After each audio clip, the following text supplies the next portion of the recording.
안녕하세요. 친절한 영아쌤입니다. 2학년 2학기 받아쓰기 급수장 드디어 5번째 마지막 영상입니다. 이번 영상에서는 9단원 주요 내용을 찾아요. 10단원 칭찬하는 말을 주고받아요. 11단원 실감나게 표현해요. 세 단원을 함께 살펴보도록 하겠습니다. 그럼 시작할게요. 학용품에 꼭 이름을 써서는 쓰다에 모음으로 시작되는 어미 어가 결합된 것인데요. 이때 으가 탈락되었죠. 이 단원의 고프다 고파 기억나시죠? 우리 곁에 있다면 곁이라고 하는 단어 받침 어렵지 않나요? 모음인 조사 애가 왔을 때 발음이 곁에가 된다는 점을 인지시켜주면 받침에 티읕이 사용되었다라는 걸 아이가 이해하기도 좋고 또 기억도 하기에 도움이 될 것 같아요. 비슷한 표현으로 위치를 나타내는 옆, 앞의 경우에도 받침이 피읍이 사용되었다는 점을 같이 짚어주면 좋을 것 같습니다. 맑은 공기를 만들어. 맑은의 표준 발음은 무엇일까요? 모음으로 시작되는 어미가 붙었으므로 리을과 기역 중에서 뒤에 것인 기역이 연음되어 맑은이 표준 발음입니다. 6단원에서 살펴봤던 겹받침 리을 기역의 발음 기억하시죠? 뒤에 자음이 오면 기역으로 발음하고 기역이 오면 리을로 발음하고 모음이 오면 뒤에 것인 기역이 연음됩니다. 맑다, 맑게, 맑아. 예시를 들어서 아이에게 한 번 더 설명을 해주시면 좋을 것 같아요. 숲에 쌓여있는 낙엽은 쌓여의 표준 발음은 무엇일까요? 히읗 받침은 뒤에 모음이 오면 소리가 나지 않습니다. 따라서 쌓여가 표준 발음입니다.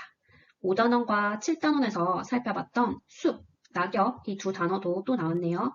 숲의 줄임말이기 때문에 숲의 받침은 피읍이고 낙엽 할 때 엽은 한자로 잎을 의미하는 것인데 우리말로 잎을 쓸 때는 받침의 피읍, 한자어로 엽이라고 쓸 때는 받침의 비읍이라고 한 번 더 아이에게 알려주시면 좋을 것 같아요. 돈을 주고도 살 수 없는 자, 살수 할 때 수는 왜 앞말인 살과 띄었을까요? 사전을 보면 수의 대표적인 의미로 두 가지가 있는데요. 위에서 읽은 살 수 없는의 경우에는 두 번째 의존 명사로서 사용이 되었습니다. 어떤 일을 할 만한 능력이나 어떤 일이 일어날 가능성이라는 의미를 가지고 있고요. 뭐뭐 할 수 없다의 형태로 사용이 되고 앞말인 살의 꾸밈을 받기 때문에 줄 사이를 띄어 써줍니다. 수를 쓰다의 경우에는 살 수 없는과 형태는 같지만 사전의 첫 번째 명사에 해당됩니다. 일을 처리하는 방법이나 수완이라는 의미를 가지고 있어요. 어떻게 하면 좋을까요? 자, 우선 어떻게의 표준 발음은 두 번째 음절 받침의 히읗과 세 번째 음절 첫소리인 기역이 축약되어서 어떻게가 표준 발음입니다. 어떻게는 어떻다라고 하는 말의 부사형인데요. 어떠하다가 줄어들어서 만들어진 말입니다. 어때, 어떠니 뭐 이렇게 활용을 할 수도 있고요. 어떻게의 경우에는 어떻게 해의 준말입니다. 예를 들어서 오늘도 안 오면 어떻게 해 이렇게 쓸 수가 있습니다. 따라서 어떻게가 어떻게의 준말이라는 점을 고려하면 위에 예문을 어떻게 하면이라고는 쓸 수 있지만 어떻게 하면 좋을까요? 안 오면 어떻게 이렇게는 쓸 수가 없겠죠. 이처럼 준말을 알고 있는 건 바르게 쓰는데 생각보다 큰 도움이 되기 때문에 자주 아이에게 이러한 예시를 보여주시면 좋습니다. 이름도 쓰임새도 모두 다른 쓰임새라고 하는 말은 쓰이다라고 하는 말에 미음이 붙고 다시 전미사 새가 붙어서 만들어진 단어입니다. 새는 모양, 상태, 정도를 뜻하는 전미사인데요. 걸음새, 모양새, 생김새와 같은 단어에도 사용이 되었어요. 내가 잘 막아준 덕분에 막아와 주는 왜 띄었을까요? 막다라고 하는 말과 주다라고 하는 말이 나란히 사용이 되었는데요. 이때 막다가 의미의 중심이 되죠. 그래서 막다는 본용언, 주다는 보조용언이고요. 본용언과 보조용언 사이는 띄어 써줍니다. 이때 보조용언인 주다는 앞동사, 즉 막다의 행위가 다른 사람의 행위에 영향을 미침을 나타내는 의미를 가지고 있어요. 덕분, 때문, 탓, 쓰임, 저만 헷갈리나요? 가끔 헷갈리실 때 있으시죠? 한번 정리를 해보면요. 덕분은 걱정해준 덕분에, 선생님 덕분에처럼 주로 긍정적인 의사를 표현할 때 사용을 하고요. 때문은 비 때문에 고생했다, 내가 오기 때문에 기분이 좋아처럼 부정적인 맥락, 긍정적인 맥락 모두 사용이 가능합니다. 탓은 이 일은 내 탓이다처럼 주로 부정적인 맥락에서 사용을 하고요. 의미가 유사하지만 서로 사용하는 쓰임이 다르기 때문에 예시를 통해서 아이가 이 쓰임을 구분할 수 있도록 도와주시면 좋겠습니다. 흠뻑 젖은 막내의 날개를 막 날갯짓을 배우기 시작한 날개는 날다라고 하는 동사에 개라고 하는 접사가 더해져서 만들어진 단어인데요. 이때 개는 동사 뒤에 붙어서 그런 행위를 하는 도구의 뜻을 더하는 말입니다. 덮개, 지우개, 깔개에도 개가 사용이 되었어요. 날갯짓이라고 하는 단어는 날개와 짓이라고 하는 우리말이 두 개 만나서 만들어진 단어인데요. 이때 날개, 앞말은 모음으로 끝이 났고요. 결합되면서 뒷말인 짓은 된소리로 발음이 나기 때문에 중간에 사이시옷을 표기해줍니다. 표준 발음은 날갯짓, 날갯짓 둘 다 가능하고요. 날갯죽지, 날갯뿌리도 같은 이유로 사이시옷을 표기해줍니다. 회오리 바람을 뚫고 끝까지. 회오리 바람 이미지 그려지시죠? 오즈의 마법사에 나오는 그런 바람의 이미지라고 아이에게 설명을 해주었는데요. 비슷한 의미를 가지고 있는 우리말로 돌개바람이라고 하는 표현도 있습니다. 뚫고의 표준 발음은요. 겹받침 리을 히읗 중에서 뒤에 것인 히읗이 두 번째 음절 첫소리인 기역과 축약되어서 뚫고가 표준 발음입니다. 너 연습 많이 했구나. 자, 많이의 표준 발음은 무엇일까요? 첫 번째 음절 받침에 겹받침 니은 히읗이 사용되었는데요.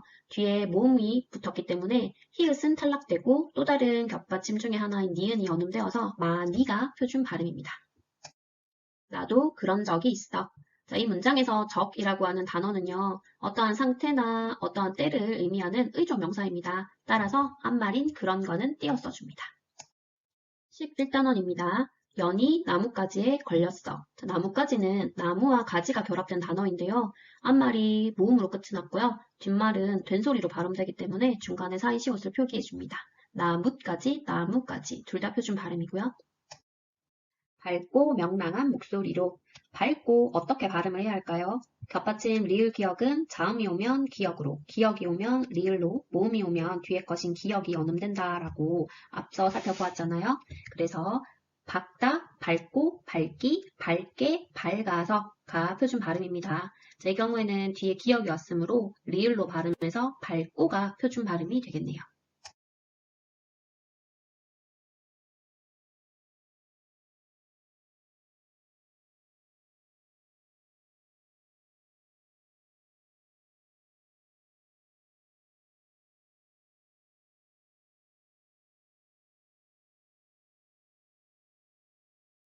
터벅터벅 걸으며.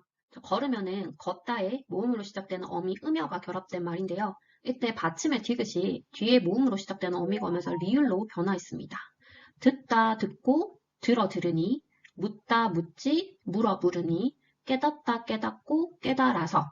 이런 예시를 보시면 마찬가지로 어간이 디귿으로 끝나는데 뒤에 모음으로 시작되는 어미가 붙으면 리을로 변화하는 걸 볼 수 있죠. 그런데 반드시 받침 디귿 뒤에 모음이 온다고 해서 이렇게 변화하는 것은 아닙니다.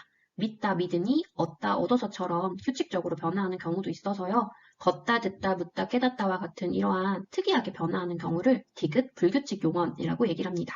앞서 살펴보았던 부드럽다 곱다, 하얗다 동그랗다처럼 문법 현상의 이름보다는 예시를 통해서 규칙적으로 변화하는 경우와 예외적으로 변화하는 경우를 비교해서 보여주시는 것이 좋을 것 같아요. 그런데 저게 누구야? 저게는 뭐가 줄어든 말일까요? 자, 저거이가 줄어든 말이죠. 거는 것의 구어적인 표현이라고 말씀을 드렸었는데요. 그 저거에 조사 이가 붙었을 때 이것이 축약되면 저게가 됩니다.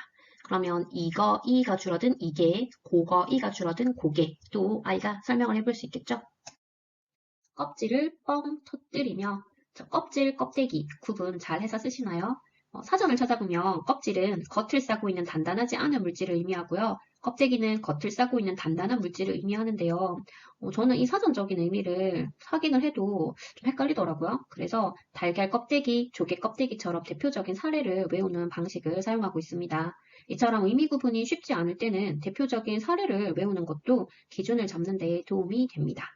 터뜨리다, 터트리다. 둘 다 표준어라는 거 이제 아시죠? 뜨리다와 트리다는 복수 표준어의 형태를 취하고 있기 때문입니다.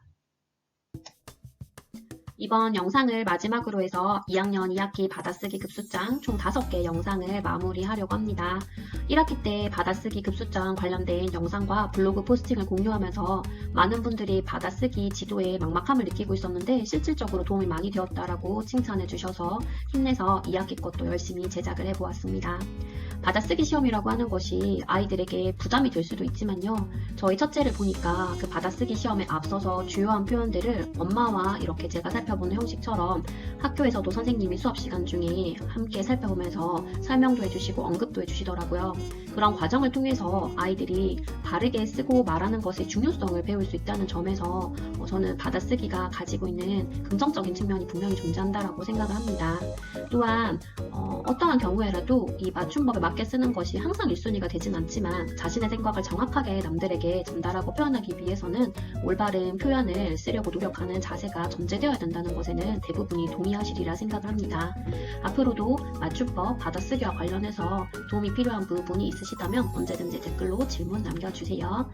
받아쓰기와 함께 2학기 국어도 잘 마무리하시기 바랍니다. 감사합니다.